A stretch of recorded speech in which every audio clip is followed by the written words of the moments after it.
So, Be, kung marami ka na ring files dyan and gusto mo siyang i-organize by using itong ating Clearbook, ito yung ma-share ko sa iyo. So, ito yung ating Clearbook. Hindi na siya kagaya nung mga nakasanayan nating Clearbook dati na meron parang ano dito. Ay, parang, basta yung pang organize sa kanya. Kaso ito mga mari ko, ganyan na siya. So kahit maipit to sa mga bag natin, hindi kayo mag-worry na masisira siya.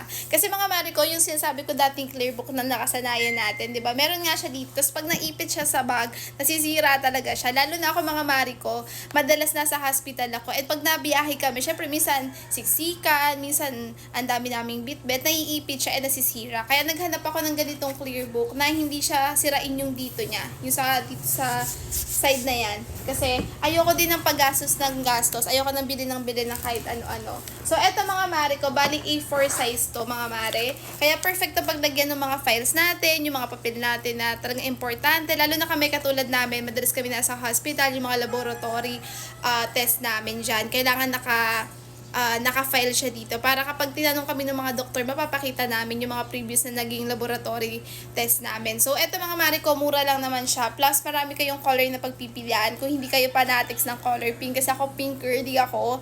So, eto mga mura lang din siya and hindi siya madaling masira. So, ayan. Ilalagay ko sa yellow basket, ha? Again, mga mari ko, A4 size to. So, pwede dito mga letter size. Pwede din dito. Sa long size naman, mga mari ko, itutupiin nyo na lang talaga siya. Kasi nga, A4 size lang po yan. Okay, bye-bye!